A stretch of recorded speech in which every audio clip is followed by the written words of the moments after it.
Welcome back to our Chapter 4 material on chemical equilibrium. In this video, we will get into our equilibrium calculations, a technique known as ice boxes.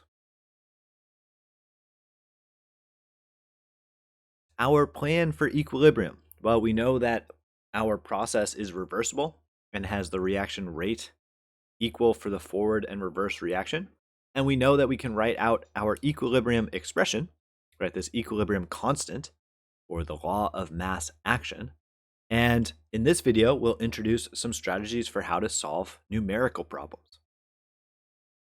One way we can do that is to measure the amount of every single chemical that is present at equilibrium. And we can use that to calculate our value for the equilibrium constant. Nice. That's not too bad, right? If we're able to detect our chemicals, sure, we can figure out every single concentration and use that to figure out our equilibrium constant. Later on, we'll try to go the other way around. Can we use our equilibrium constant to figure out how much of each chemical we expect to find at equilibrium? But that's going to be a little bit more challenging. We can meet halfway in the middle here.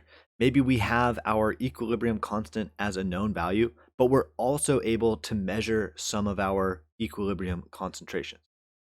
Let's look at an example like that. In this problem, we have nitrogen and oxygen combining together to form two nitrogen monoxides, and we know the equilibrium constant. Maybe we've already measured this, or maybe we can look it up in a textbook somewhere. Moreover, we know our concentration of nitrogen and oxygen in the final mixture. The final mixture means that it is at equilibrium, and we can use this to try to figure out our amount of nitrogen monoxide. Our plan, we can write out our equilibrium constant expression. Once we have this equilibrium constant expression, we can try to figure out how much of each chemical is present. And if we're lucky, we'll have enough known values that we can just solve our equation.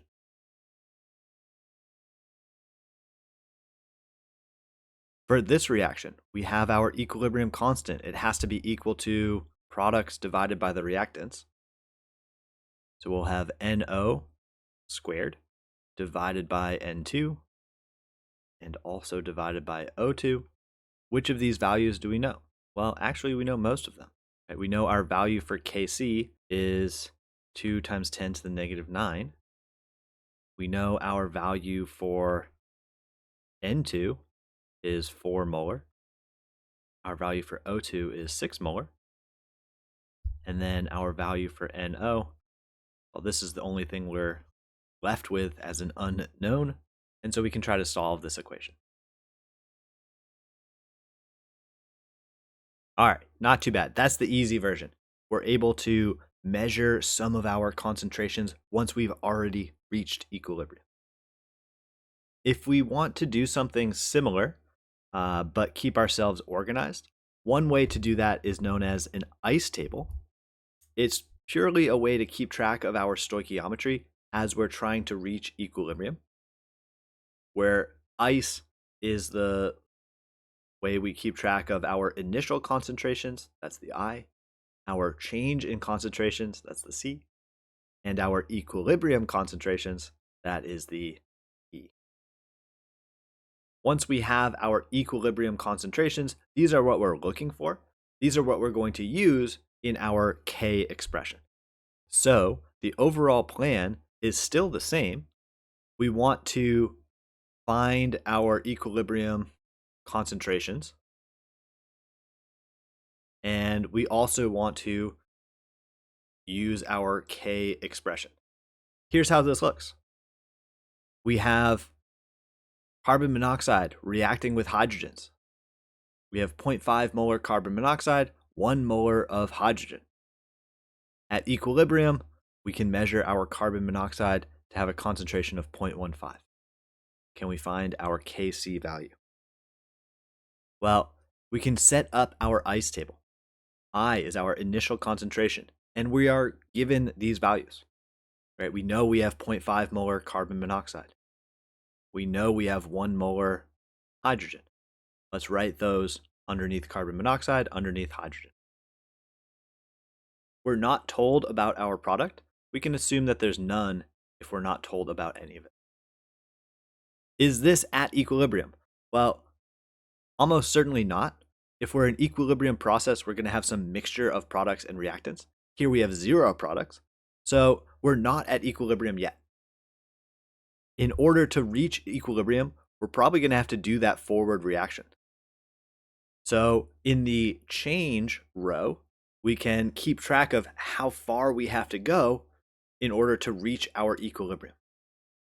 Let's pause on that for a second. Let's also fill in the other values that we're given in the problem. We're told that at equilibrium, we have a concentration of 0.15 for our carbon monoxide. Okay, so once we've reached equilibrium, as expected, we've used up some of this carbon monoxide. How much? Well, we can do that subtraction. In order to reach equilibrium, we've used up 0.35 of our carbon monoxide. Right, just do this subtraction. 0.50 minus 0.15. Okay, we've used up this amount. Recall stoichiometry. If we use up 0.35 molar of our carbon monoxide, how much hydrogen did we also have to use up? How much of our methanol did we also have to form? Well, we can follow the recipe. We can use our coefficients here to help us out in this change row. Since we have a 2 next to the hydrogen, we need to use up twice as many hydrogens as we did for our carbon monoxides, which had no coefficient. Likewise for our methanol. The last piece here, in order to get our equilibrium, well, these first 2 always add up to the third one. If we started with 1 molar of hydrogen and we used up 0.7 molar of that, we're left with 0.3 molar. If we started with 0 of our methanol and we created 0.35 molar of it, well, at equilibrium, just add up 0 plus 0.35, we're left with 0.35 molar of our product. This is the beauty of our ICE table, just a way to keep track of everything.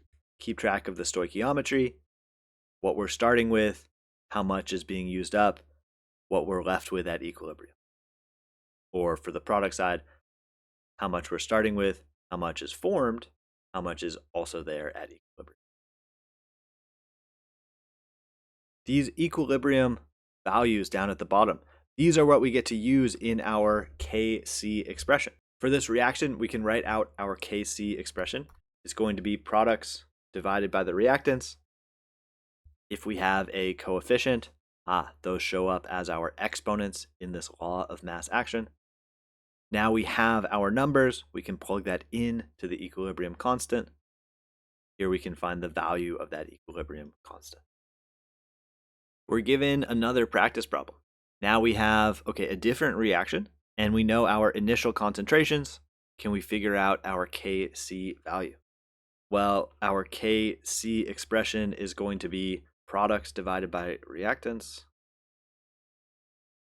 All right, that's what our K expression looks like. Now we need to find out what those values might be. Well, initially we have 0.001 molar of our iron, 0.0008 molar of our SCN, and we're not told about this product, so we can assume that there's 0. At equilibrium, we know that our product has a concentration of 0.00017 molar, and so we needed to add 0.00017 of our product. If we're forming that much product, how much of our reactants do we need to use up? Well, we have a 1 to 1 to 1 ratio, so just that same amount. What we're left with at equilibrium, these values are the ones that we get to plug into our K expression. Once we do that, we can get our value for Kc, 330. All right, Are we ready for the harder version? Well, in our harder version, we know the value of the equilibrium constant, but we're not able to measure anything at equilibrium. Instead, we want to predict our concentrations at equilibrium. The strategy is going to be the same, and we can write this out. Right? We can say, okay, find our Kc expression, do our ice tables to find our equilibrium concentrations. Those are the values that we need. And then we can try to solve that problem. The difference here is we're going to know the value for Kc, and we're going to have some unknown in our ice table. Let's take a look at a practice problem here. We know the equilibrium constant is 0.0211. Our initial concentration of PCl5 is 2 molar, and we can assume that we have probably none of the other chemicals to start with. This is not an equilibrium state. We expect to have some mixture of reactants and products. So we're going to have to do the forward reaction a little bit in order to reach equilibrium. Well, the question is, exactly how much of this reaction do we need to do? Well, if we're going forward, we're going to have to do a little bit of that forward reaction, but we don't quite know how much yet. We can still write out the stoichiometry. We can just use x's. If we're doing the forward reaction, we're going to use up a little bit of our reactant, and we're going to add a little bit of our products. We need to be careful here. If there are coefficients in our balanced reaction, those coefficients will manifest, show up down in this change row. But we're okay on this problem. And so we can go on, try to fill in this equilibrium row. We said we can add together these first two, and that will tell us our equilibrium. That's exactly what we'll do. 2 minus x for our reactant, x for our first product, x for our second product. These are the values we get to fill into our Kc equation, which is going to look like, so we can try to fill these numbers into this equation. This is one equation with one unknown. We can solve this. Unfortunately, the way we have to solve this is probably going to be the quadratic formula. So we can rearrange this to look like something x squared plus something x plus something equal to 0. But we can solve this using the quadratic formula. Once we do that, once we plug in our a value, b value, and c value into this quadratic formula, we can see that x has to be equal to either 0.195 or negative 0.216. In this case, we have only one value that makes sense. This negative 0.216 value for x does not work because, well, if we plug that back into our equilibrium concentrations, we can't have negative values for our equilibrium concentration. It's not necessarily a problem that the x is a negative value. It's a problem that our equilibrium concentration is a negative value. Right? Final concentration can't be a negative value. If we plug in this 0.195 in for our x values, this does work. This gives us actual concentrations that are positive. And so x is 0.195, and these are going to be our equilibrium concentration. 0.195, 0.195 for our products, 0.005 for our reactant. We have another problem. We can see if we can set this up and solve it. Once again, we know the value for the equilibrium constant. We know our initial concentrations. Can we figure out our equilibrium concentration?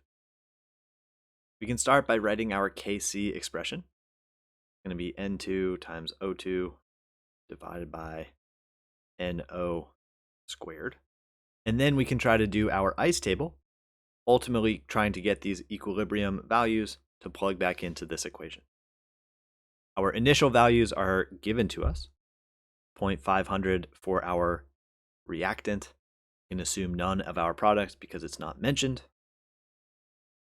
In order to reach our equilibrium, we're going to need to build some of our products, plus x for our product, plus x for our other product. If we're doing this reaction X numbers of times, we can form 1x of our products, and we're going to have to use up 2x of our reactant. Right? These coefficients in the reactants, they'll show up down here in the change row, as well as showing up as exponents in our equilibrium constant expression. Once we have these two rows filled in, we can add them together to get our equilibrium concentration. Try to plug that into our Kc expression and solve it. We know the value of Kc from the problem is 2400. This is going to be equal to x times x, same as x squared. In the denominator, we have 0.5 minus 2x quantity squared. This is one equation with one unknown. We can try to solve that. It's going to be using the quadratic formula. If we do a little bit of algebra, I'm going to skip it. I'm happy to go through at some point if you'd like. If we do some algebra, we can rearrange this to look like 96,000 minus 1 times x squared plus negative 4,800 times x plus 600, and this is all equal to 0. This is in the form that we need for our quadratic formula. We can plug in this first parentheses as a, the second parentheses as b, and then 600 as c into our quadratic formula equation. What we get is, well, usually two answers. We have x is equal to either 0.247 or 0.253. One of these is going to make sense. The other one might not. Well, the way that we check is by looking back at our equilibrium concentrations. These equilibrium concentrations, they have to be positive numbers, right? We can't have negative concentrations once we're at equilibrium. So we want those E values at the end to be positive numbers. 0.253 doesn't quite work because our first value, 0.5 minus 2x, well, that would lead to a negative number in that equilibrium row. Our final answer here, once we know our value for x, our equilibrium concentration, 0.0051 for our reactant, for our products, well, 0.247. If you're thinking that using the quadratic formula all the time is going to be a little bit much for us, but we do have a shortcut that works some of the time. Our shortcut is known as the small x approximation. In this approximation, we can say that if we're starting with a big value and subtracting something that is very small, we're going to be left with approximately our initial value. Right? Say you're measuring a big pound of rice. If you pluck away one small grain of rice, well, you're not going to change the overall number too much. Right? Subtracting something small from something big leaves you with about the same amount. In our ice tables, if we have a big value for our concentration of our reactant and we have a small value for this x, we can assume that this subtraction leaves us with about the same amount. And this makes our problem much easier to solve. If we're making this assumption, we want to go back at the end, check if that assumption was good. This is only going to be applicable, this is only a good assumption, if our final answer shows that x is less than 5% or so of our initial concentration. So we can do a calculation, this 5% rule. We can say, okay, we can look at our x value. We can compare it to our initial concentration of our reactant. And if we're trying to get it to a percentage, we can multiply by 100. In order for this small x to be a good approximation, we want to have this value be smaller than 5%. We can try to put this idea to practice. So here's another example. H2S decomposes into hydrogen and some S2 sulfur. we're given the equilibrium constant and we know our initial concentrations, can we predict our equilibrium value? Well, we can go about this our usual way, fill in our ICE table, fill in our K expression. In the ICE table, we know our initial concentration for the reactant. The products are just going to be 0. In order to reach our equilibrium, well, we can keep track of our coefficients. If we do this reaction X number of times, we're going to use up 2x of our reactants and form 2x of this H2 and just x of our S2. Finally, here we can fill in our equilibrium row, right? These first two add up to the third one. To solve this, we want to have our Kc expression. And now those equilibrium values are the ones we get to plug in to Kc. We can try to solve this. It might be pretty difficult. If we want to attempt our shortcut, we can notice that our K value is a really small number, 10 to the negative 7.